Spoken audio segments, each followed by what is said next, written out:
And வணக்கம் மக்களே, welcome to the channel. இன்றைக்கி நம்ம என்ன பண்ணுறோம்னா ஹோம்மேட் பண்ணி செய்ய போகிறோம். ஃபஸ்ட்டு 1 லிட்டர் பால் எடுத்துகிட்டு ஒரு கிண்ணத்தில் ஊற்றிக்கோங்க. ஓகே, இப்போ ஊற்றியாச்சு. ஊற்றினதுக்கப்புறம் ஸ்டவ்வை ஆன் பண்ணிக்கோங்க. எப்பவுமே ரைட் சைட் திருப்ப வேண்டாம், லெஃப்ட் சைட்லேயே திருப்ப வேண்டும். ஓகே, இப்போ பால் நல்லா பாயில் ஆகிட்டுருக்கு. அது வரைக்கும் நம்ம வந்து லெமன் கட் பண்ணிடலாம். அவ்வளோதான், லெமன் கட் பண்ணியாச்சு. ஒரு 2 லெமன் கட் பண்ணிக்கோங்க. கட் பண்ணதுக்கப்புறமா நம்ம என்ன பண்ண போகிறோம்னா, இப்போ லெமனை வந்து அந்த பாலில் புளிய போகிறோம். இப்போ நல்லா அந்த லெமனில் இருக்கிற எல்லா ஜூஸையும் நல்லா புளிஞ்சிருங்க. அதில் சீட்ஸ் எல்லாம் அந்த இது மேலே வச்சுன்னா தயவு செஞ்சு எடுத்துருங்க. ஏன்னா அப்புறம் பன்னீர்லையும் அப்படியே ஒட்டிட்டு அப்படியே வந்துடும், அப்புறம் நல்லா இருக்காது சாப்பிடும்போது. இப்போ கொஞ்சம் இருக்கும்போது இந்த மாதிரி ஒரு தயிர் மாதிரி ஒன்று இது வந்துடும்,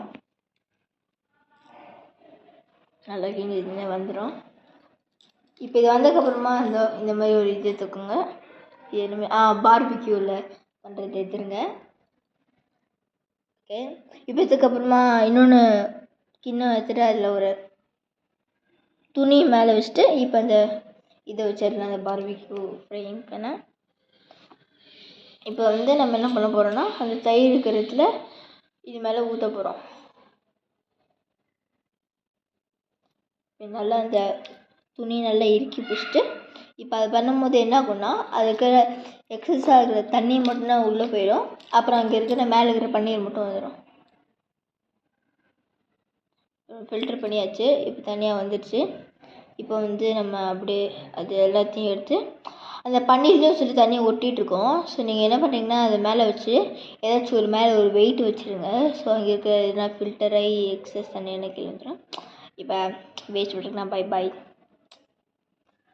ஓகே, வேணுமே வேஸ்ட் தேவையில்ல. இப்போ ஓப்பன் பண்ணலாம்.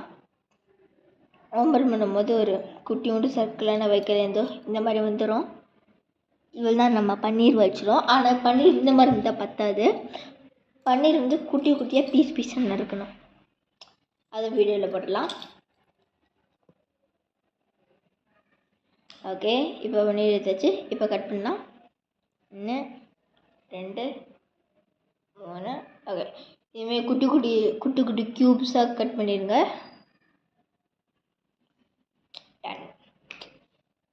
ஓகே, இப்போ அப்படியே கட் பண்ணிடுங்க. இப்போ கட் பண்ணக்கப்புறம் இதுதான் நம்ம பன்னீர். நல்லா இருந்துச்சுன்னா லைக் பண்ணுங்கள், மறக்காமல் வீட்டில் ட்ரை பண்ணுங்கள்.